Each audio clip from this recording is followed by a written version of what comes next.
I'll never forget the moment I opened my back door to find 50 strangers splashing in my pool, with Karen, our new HOA president, perched on my pool chair like a queen on her throne. "Oh, Mike," she smiled sweetly. "Didn't you get the memo? Private pools are community property now." My blood ran cold as I watched a decade of savings and my peaceful backyard sanctuary being invaded by people I'd never met. But let me back up and tell you how this nightmare began.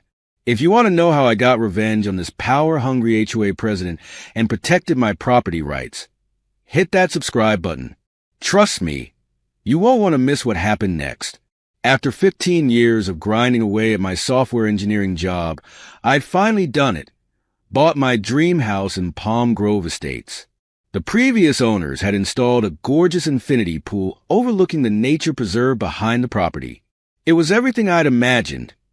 A private oasis where I could decompress after long days of coding, host small gatherings with friends, or just float peacefully while watching the sunset. The first 6 months were perfect. I maintained that pool meticulously.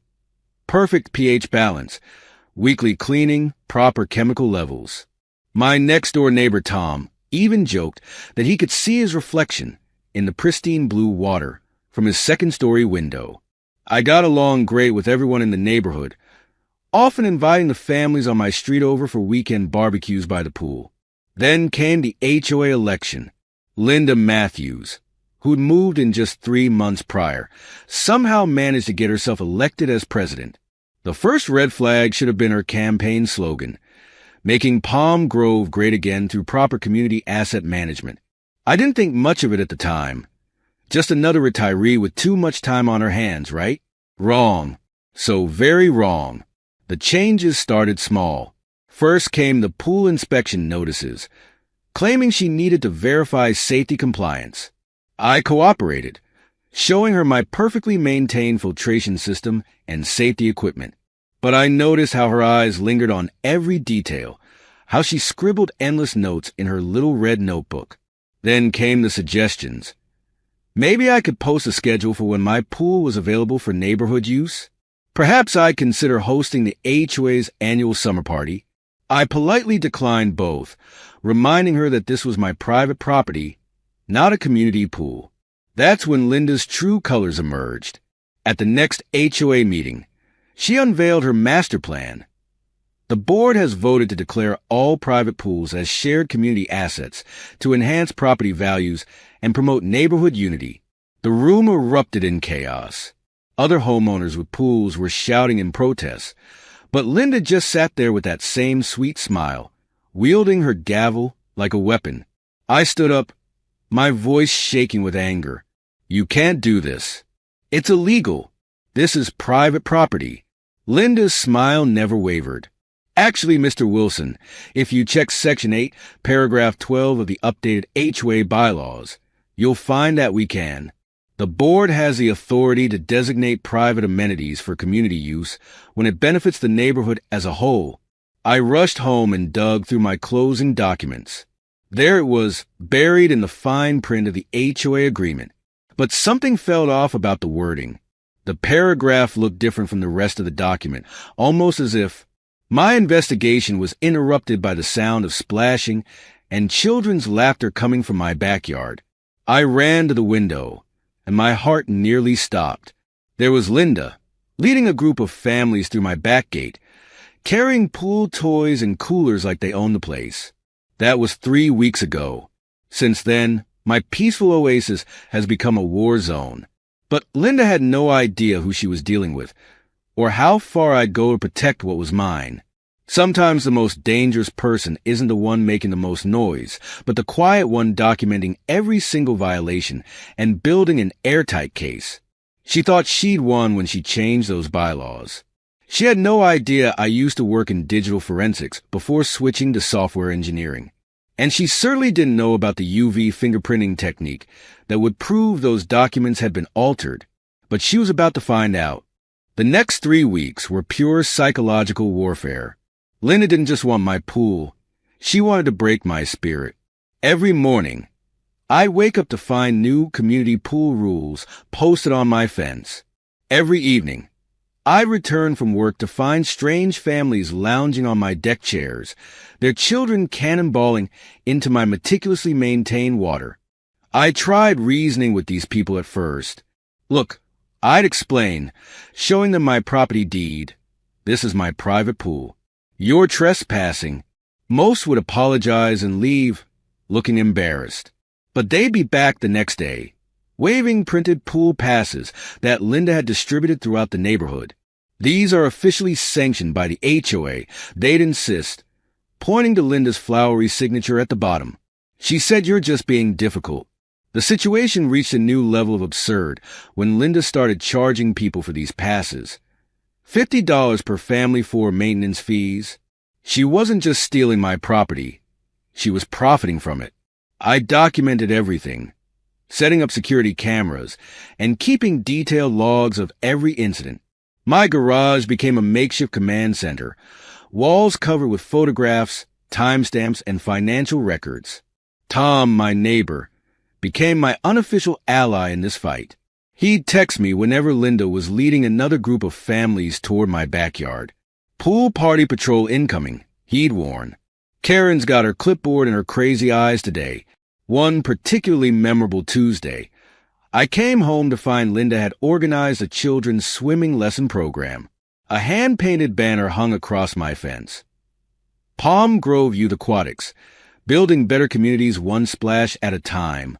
I confronted her as she sat beneath my patio umbrella, collecting cash from parents. This ends now, Linda. You're running an illegal business on my property. She adjusted her designer sunglasses, not even bothering to look up from her receipt book. Oh, Mike, always so dramatic. The HOA board has determined that proper utilization of community resources includes educational programs. We're improving property values. You should be thanking me. The board? You mean the 3 retirees you convinced to rubber stamp your decisions? This is theft, Linda. Plain and simple. She finally looked up, her smile razor sharp. Careful, Mike. Hostile behavior toward HOA officials can result in significant fines. Would be a shame if we had to put a lien on your house. That threat was the last straw. I spent the next week diving deep into HOA regulations and state property laws. What I discovered was fascinating and damning. The updated bylaws Linda kept citing, they required a 75% vote from all homeowners to be legally binding. No such vote had ever taken place. But Linda was always one step ahead. When I tried presenting this evidence at the next HOA meeting, she suddenly adjourned the session for emergency weather concerns. It was 72 degrees and sunny. The final straw came when my pool pump burned out from overuse. The repair bill was astronomical. These systems weren't designed for public pool levels of activity. When I demanded the HOA cover the costs, Linda just laughed. Personal property maintenance is the owner's responsibility, she chirped, before announcing another neighborhood pool party that weekend. I began noticing other changes too. My water bill had tripled. The concrete around the pool was cracking from the constant foot traffic. Someone had broken the automatic pool cover mechanism by forcing it. Each repair came out of my pocket while Linda collected her maintenance fees. But the worst part, the isolation. Neighbors who used to wave and chat now avoided eye contact. Parents would hustle their kids away when I approached. Linda had somehow painted me as the villain, the selfish homeowner who didn't want to share with the community. Late one night, as I sat in my darkened house watching yet another unauthorized pool party through my security cameras, I realized something had to give. I couldn't keep living like this, a prisoner in my own home, watching my investment being destroyed by entitled strangers. I pulled out my phone and scrolled through my contacts until I found the number I'd been avoiding using. It belonged to Sarah Chun, a property rights attorney who specialized in HOA disputes. I'd been hesitant to escalate things to this level, but Linda had left me no choice. Hello, Sarah. Remember that HOA nightmare scenario we discussed? Well, it's happening, and I need your help to end it. What I didn't know then was that Linda was about to make my legal case much, much easier by organizing the biggest, most illegal pool party Palm Grove Estates had ever seen. Sarah advised me to document everything meticulously and wait for Linda to make a major mistake. I didn't have to wait long. The following Saturday, while checking my security camera feed at work, I watched in horror as Linda led what looked like half the neighborhood into my backyard. There were dozens of children splashing unsupervised in my pool, parents lounging on chairs they dragged from their own patios, and even a food truck parked on my lawn.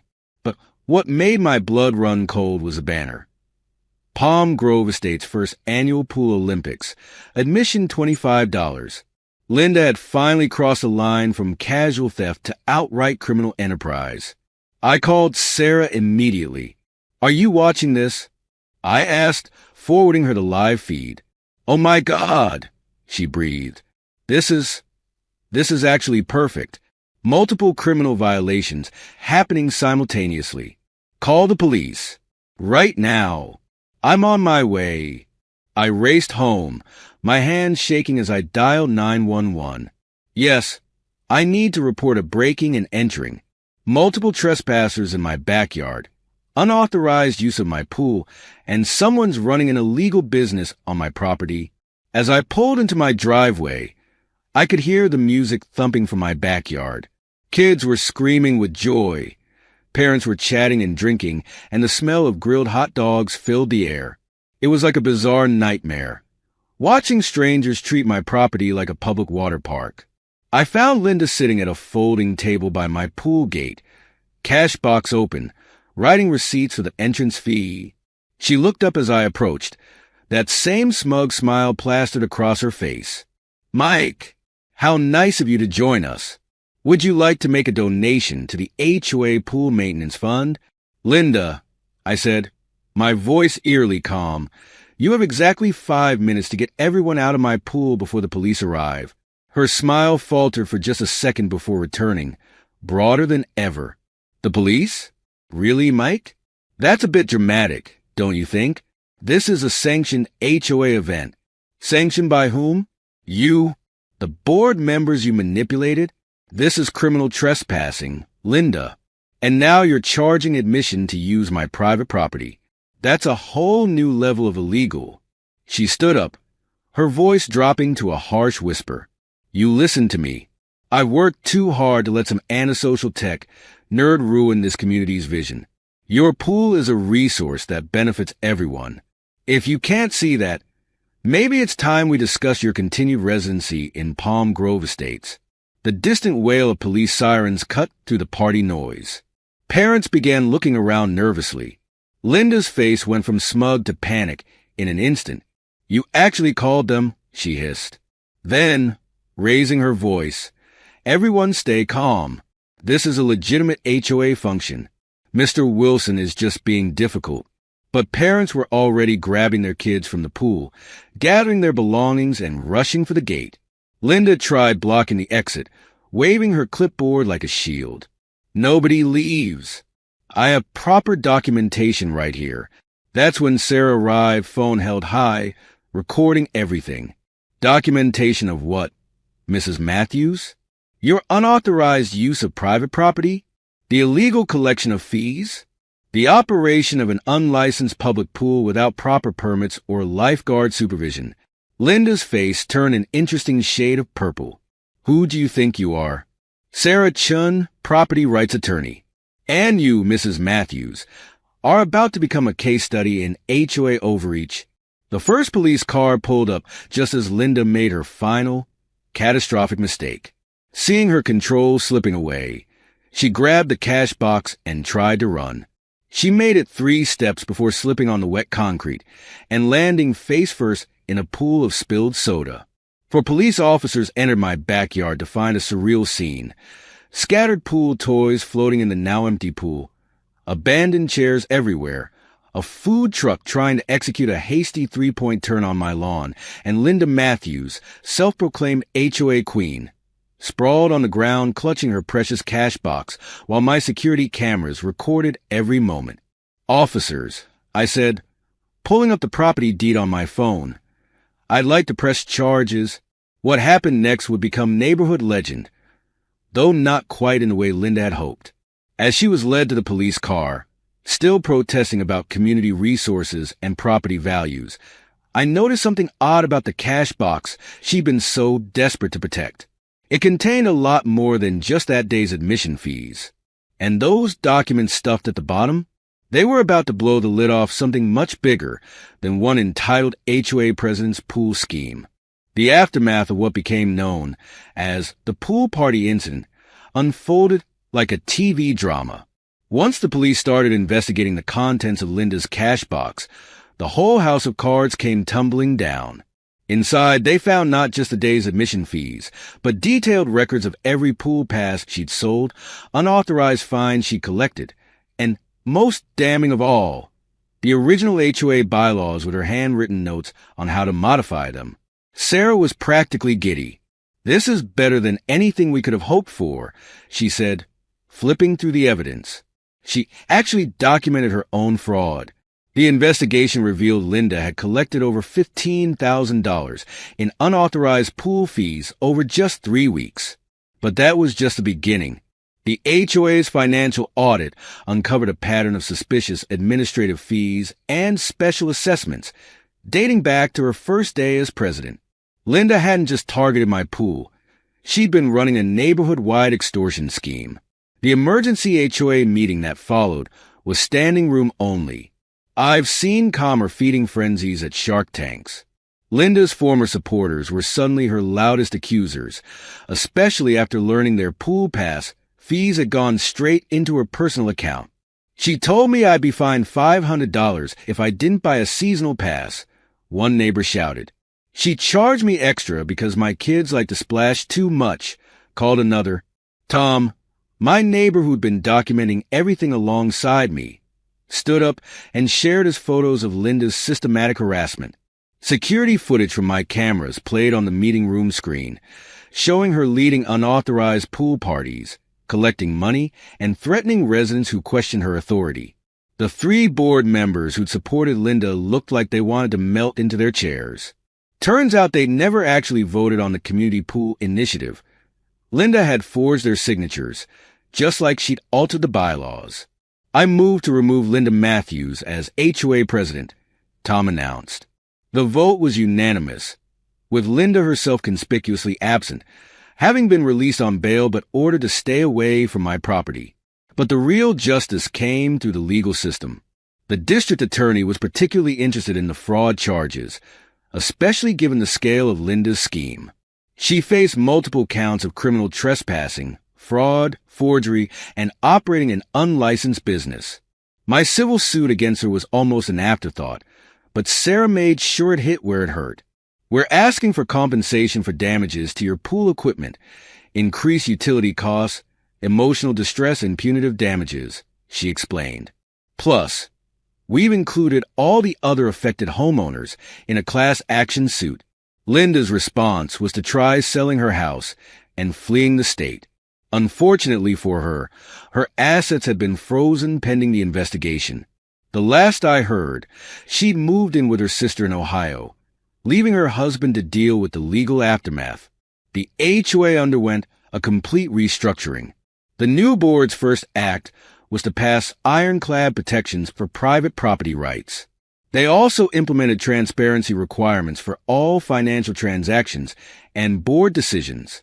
My security cameras caught the worker removing the community pool sign from my fence. It's now hanging in my garage as a reminder that sometimes you have to fight for what's yours. The pool itself needed extensive repairs after its brief stint as a public facility. The HOA's insurance under new management covered everything. They even upgraded my security system as a gesture of goodwill.